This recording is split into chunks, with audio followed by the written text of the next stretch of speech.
Portanto, não foi uma estrelinha qualquer.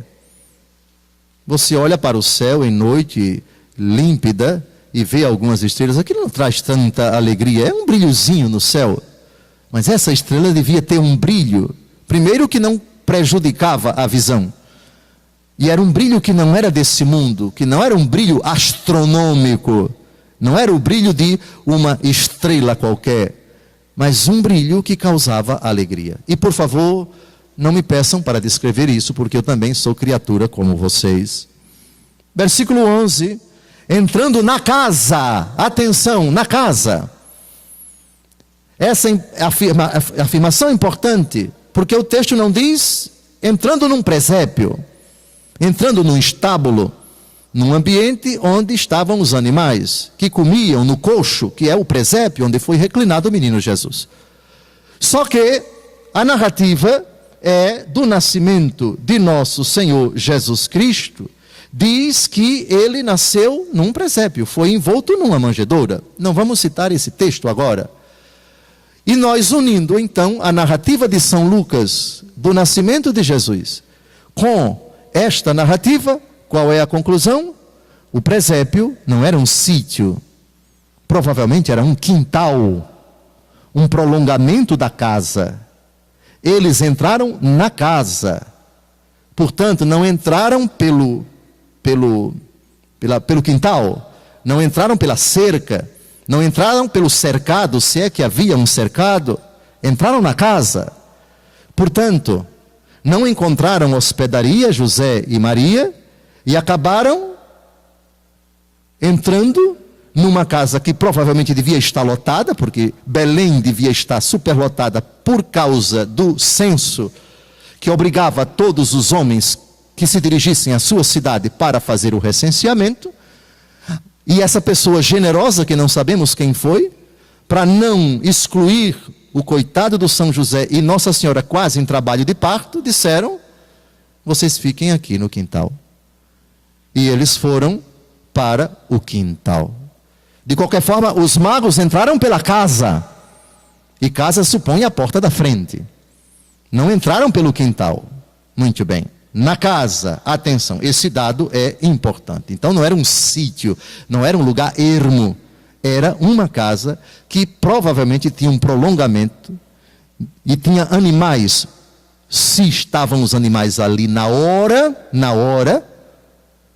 não sabemos. Mas era um lugar que servia de abrigo e alimentação para os animais. Porque tinha um presépio, tinha uma manjedoura, tinha um coxo, por assim dizer. Continuamos. Versículo 11.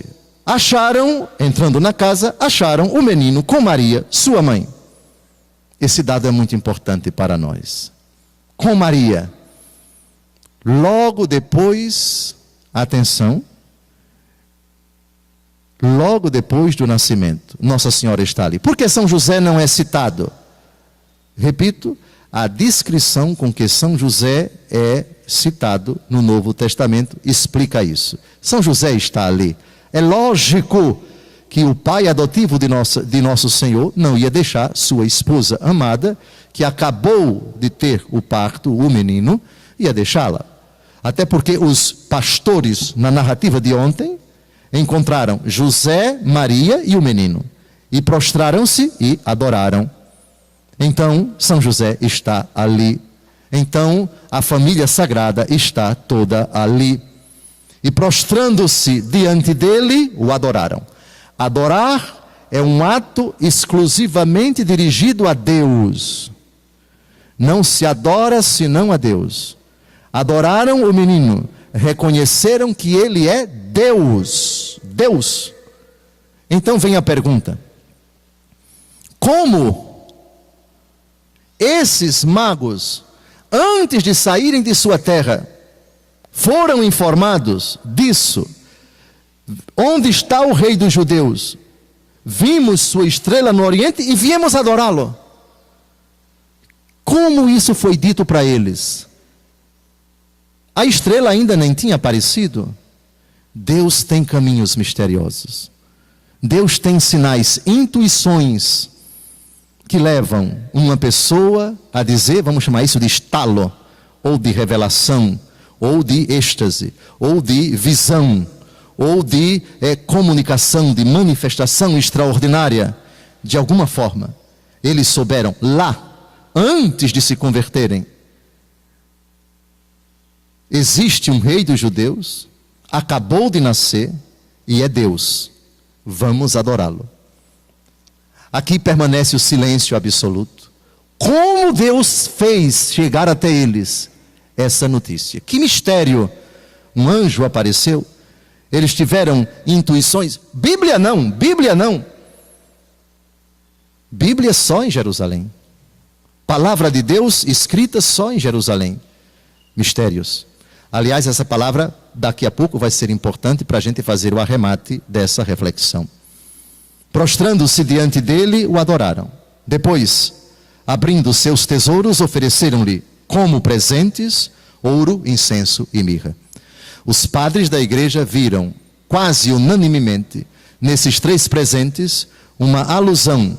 Ouro, a realeza de Jesus. Ouro é um presente que naquele tempo era dado para pessoas de linhagem real. Presente caro, o que faz supor que esses magos não eram pobres. Não eram pobretões. Pobre dá um presente de acordo com sua condição financeira. Mas ouro, eu não sei quanto está na bolsa de valores, 1 grama de ouro, não sei se é R$53, R$55. Depois vocês pesquisem na internet quanto está 1 grama de ouro. R$53. Então, se foi 1 quilo de ouro, isso é uma fortuna.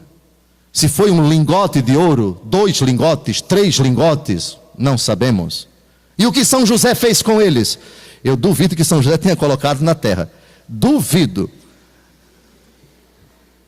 Deve ter vendido para pegar um dinheirinho para fugir para o Egito, ou fugiu para o Egito com um lingote de ouro e lá vendeu para se manter, alugar uma casa, comprar uma casa, enfim, e se trouxe um dinheirinho de sobra depois que voltou do Egito para recomeçar a vida em Nazaré da Galileia, não sei. Mas que São José certamente fez bom uso do ouro, isso fez. Joga fora que ele não jogou, que ele não era bobo. Pois bem, ouro, incenso e mirra. Ouro, Jesus é rei. Incenso é uma resina extraída de uma planta, uma resina cheirosa, aromática, que quando queimada exala um cheiro gostoso. Incenso para o católico se queima apenas no altar. Por favor, querido internauta, evite na sua casa estar colocando defumador. Não existe nenhum fundamento no Antigo Testamento nem no Novo para se estar queimando incenso em casa. Incenso é queimado no Templo de Jerusalém, nem nas sinagogas. É o lugar do sacrifício. Zacarias, pai de João Batista, estava no seu turno realizando o sacrifício, queimando incenso. Altar. Incenso é para se queimar no altar, no culto, para Deus. Apocalipse capítulos 5 e 8. Um turíbulo de ouro com a fumaça que subia a Deus, a fumaça do incenso que são as orações dos santos. Incenso, Jesus é Deus. Mirra é um óleo, um bálsamo, utilizado para cicatrizar feridas, e também era colocado em cima do corpo para embalsamá-lo. A técnica do embalsamamento rebuscada não era própria dos judeus. Essa técnica, quem desenvolveu foram os egípcios. Naquele tempo os velórios duravam 30 dias, 40 dias, e o corpo ficava ali. E eles tinham a técnica de embalsamar o corpo para ele não se deteriorar, não putrefar, para as cerimônias fúnebres. Os judeus não tinham essa técnica, então eles usavam, dentre outros produtos, a mirra. Portanto, evoca a ideia de sofrimento e de morte. Ouro, Jesus é rei. Incenso, Jesus é Deus. Mirra, Jesus é o servo sofredor, que um dia vai sofrer e morrer por nós. Concluímos o versículo 12, avisado em sonhos de não tornarem a Herodes, voltaram para a sua terra por outro caminho.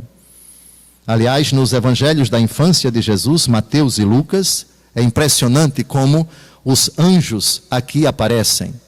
Aparecem os anjos aos magos, aparece o anjo a José, não temas tomar Maria por tua esposa, primeira vez. Levanta-te, pega o menino e sua mãe e foge para o Egito, segunda vez. No Egito, em sonhos, o anjo aparece de novo, volta para o Egito, porque já não vive aquele que queria matar o menino. Quando chega em Jerusalém, avisado em sonhos, ele decide não morar na Judeia, porque Arquelau, filho de Herodes, estava governando na Judeia.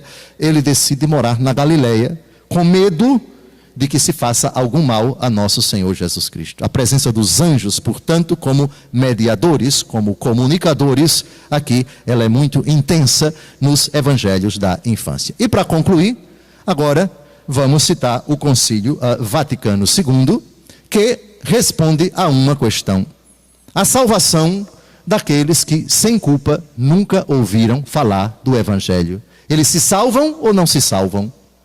Lumen Gentium, capítulo 16, parágrafo 16, diz o seguinte à Santa Igreja: aqueles que, ignorando sem culpa o Evangelho de Cristo, sem culpa, o Evangelho de Cristo e a sua Igreja, procuram, contudo, a Deus com coração sincero e se esforçam sob o influxo da graça por cumprir sua vontade, manifestada no ditame da consciência, também eles podem alcançar a salvação eterna.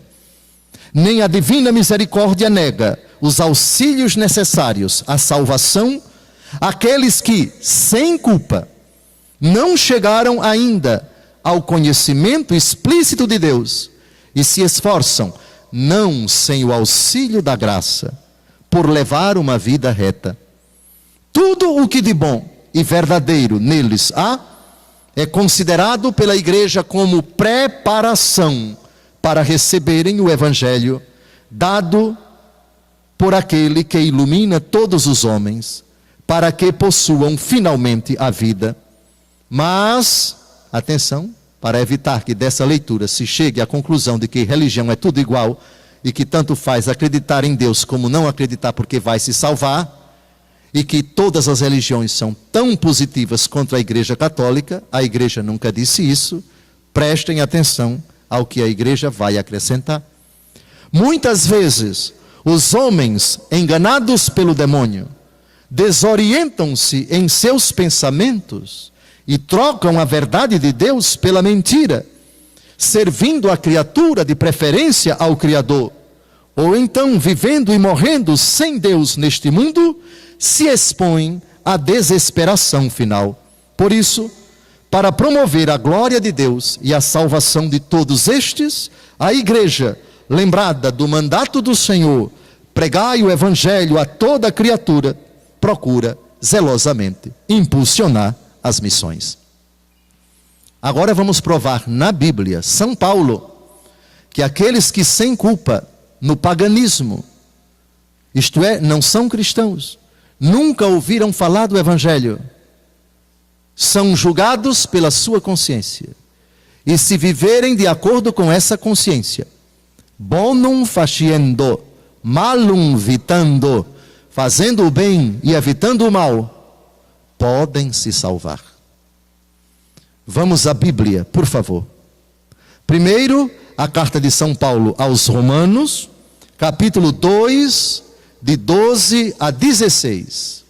Capítulo 2, de 12 a 16. Página 1451.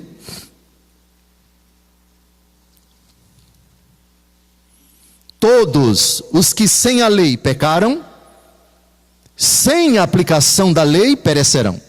Olha que importante. Mesmo que você não conheça a lei, você pode pecar. E se pecar sem ter conhecido a lei, você vai perecer. Avante. E quantos pecaram sob o regime da lei, pela lei serão julgados. Então, quem conhece a lei pode pecar. Quem não conhece a lei também pode pecar. Só que quem não conhece a lei vai perecer mais para frente, vamos saber como. E quem conhece a lei e pecar, vai perecer, porque sabia pela lei que aquilo era pecado. Avancemos. Versículo 13, isso é fantástico. Porque diante de Deus não são justos os que ouvem a lei, mas serão tidos por justos os que praticam a lei.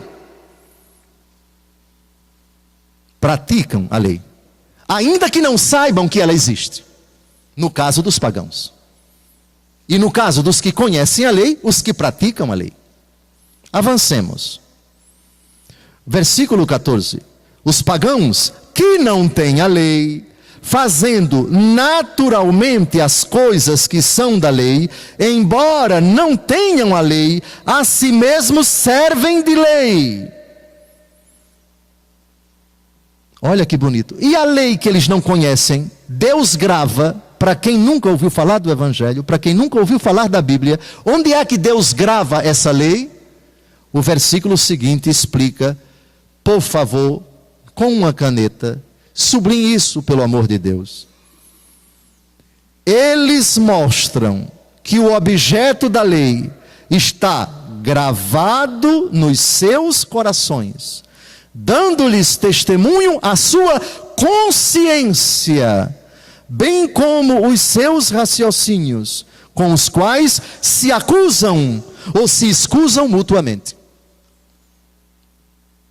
Então vamos imaginar uma pessoa que viveu há 50 mil anos atrás, numa sociedade, num povo lá, o Inca, o Azteca, o egípcio, o sumério, o acádio, viveram muito tempo antes de Jesus. Deus coloca na consciência deles uma certa noção do certo e do errado, da verdade e da mentira, da justiça e da injustiça. É claro que essa noção pode, dependendo da cultura, do contexto, da família, da sociedade, da civilização, variar. Mas os coitados não tinham culpa, por favor. Vão ser julgados por essa noção de bondade ou de maldade, de verdade ou de mentira. De sorte que, 500 mil anos atrás, bem antes de Cristo, fulano que sabia que isso é um bem e isso é um mal, isso se deve fazer porque é correto, é justo, e aquilo não se deve fazer porque é proibido. Ao fazer o que é certo, sua consciência lhe escusa. Ao fazer o que é errado, sua consciência lhe acusa. E é com esse critério que ele vai ser julgado diante de Deus. Por isso Jesus diz, a quem muito for dado, muito será pedido. Nós vamos ser julgados pela verdade toda. Os pagãos que sem culpa nunca ouviram falar de Jesus, vão ser julgados pela sua consciência. Portanto, Deus grava a lei em tábuas de pedra para Moisés, na Bíblia Sagrada, Antigo Testamento para os judeus, na Bíblia Sagrada para os cristãos, Antigo e Novo Testamento. Para os pagãos é de forma diferente, é na consciência deles. E por favor, os que sem culpa, isto é, se eu soubesse que existia uma igreja e um evangelho e um Cristo, eu me interessaria, eu buscaria sinceramente. Mas como isso não está ao meu alcance, lógico que essas pessoas não vão para o inferno, e é a própria Bíblia quem está dizendo. Gravaram o versículo 15. Vamos avançar, o versículo 16. Isso aparecerá claramente no dia em que, segundo o meu evangelho, Deus julgar as ações secretas dos homens por Jesus Cristo. Portanto, qual é o critério último que será levado em conta no dia do juízo de um pagão que sem culpa nunca ouviu falar do evangelho? Sua consciência. A consciência reta para nós é a consciência iluminada pela palavra de Deus. Consciência errônea é aquela que diz que é certo o que é errado e que é errado o que é certo. Consciência laxa é a esculhambada. que não aceita nenhum princípio, nenhum mandamento, nenhuma regra, nenhuma ética, nenhuma moral. Consciência escrupulosa é aquela que tem medo de pecar porque acha que qualquer coisa que fizer ou disser ou pensar já é pecado. Aí já é um pouco de irregularidade, não é o normal. Claro que a consciência escrupulosa às vezes é fruto de uma inocência, de um desejo sincero de obedecer à lei, mas que naquela hora não tem uma clareza entre o bem que deve fazer e o mal que deve evitar, ou se aquilo que pretende dizer ou fazer é certo ou é errado. Em todo caso, consciência. E para concluir, a última citação desse nosso retiro, fora da missa, vamos ver uma figura pagã, que rezava ao verdadeiro Deus. Uma figura pagã que praticava esmolas, fazia penitências, sem ser batizada, sem conhecer Jesus, e agradava a Jesus. Quem é essa figura? Quem responder, eu repito, agora é uma viagem para a Basílica de Nossa Senhora Aparecida, de joelhos, começando daqui de João Pessoa. Quem é essa figura? É um centurião que morava na cidade de Cesareia Marítima, para quem Deus Todo-Poderoso envia o apóstolo Pedro. O centurião Cornélio. São Pedro vai dizer uma frase que nós não podemos esquecer no trato com o pagão, no trato com quem não acredita em Jesus, no trato com quem não crê no Evangelho, com quem não foi batizado. Primeiro, Atos, capítulo 10, de 1 a 8. Atos 10, de 1 a 8, a página 1425. Homem reto, que não era cristão. Homem decente, que não era batizado. Homem virtuoso, fora da igreja católica. Existem pessoas decentes. Não estou dizendo que fora da igreja católica todos estão santos. Não. Mas que há gente decente, gente de bem, fora da igreja católica, sim. E até não cristãos.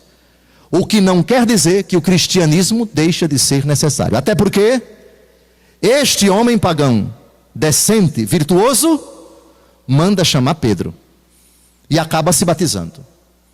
Portanto, o texto amarra e não deixa brecha para que alguém diga: ah, tanto faz ser pagão como cristão. Não. O pagão precisa conhecer Cristo. Ide pelo mundo pregar o evangelho a toda criatura.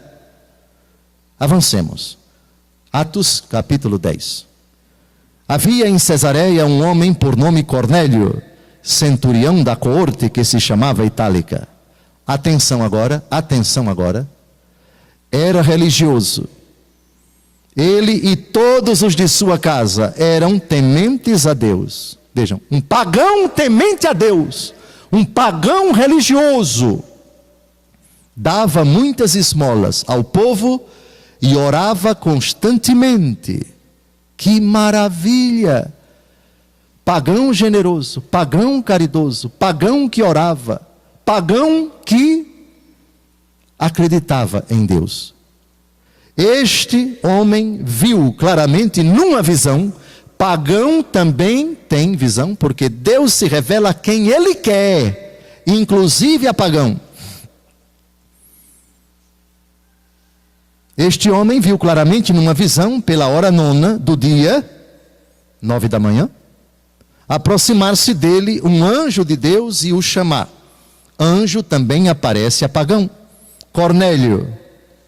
Cornélio fixou nele os olhos e, possuído de temor, perguntou: que há, Senhor? O anjo replicou: atenção, oração de pagão também Deus ouve, oração de pagão também Deus escuta. As tuas orações e as tuas esmolas subiram à presença de Deus como uma oferta de lembrança.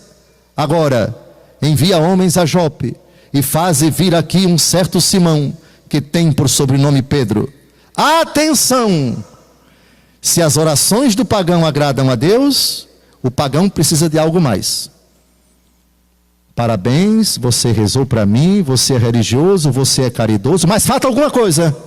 Falta o batismo, falta a profissão de fé. Você não é filho de Deus. Portanto, eu não vou me conformar com isso, não. Parabéns, já é um bom caminho andado, mas falta alguma coisa na sua vida, o nome de Jesus, o sacramento do batismo, e você manda buscar Pedro em Jope. Versículo 6. Ele se acha hospedado em casa de Simão, um curtidor, cuja casa fica junto ao mar. Quando se retirou, o anjo que lhe falara chamou 2 dos seus criados e um soldado temente ao Senhor, daqueles que estavam às suas ordens. Contou-lhes tudo e enviou-os a Jope. E para concluir, quando São Pedro chega, pule agora para os versículos 24 até 35.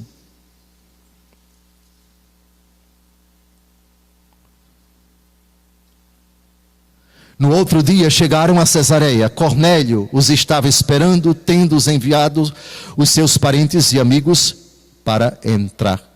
Quando Pedro estava para entrar, Cornélio saiu a recebê-lo e prostrou-se aos seus pés para adorá-lo. Pedro, porém, o ergueu, dizendo: levanta-te, também eu sou um homem.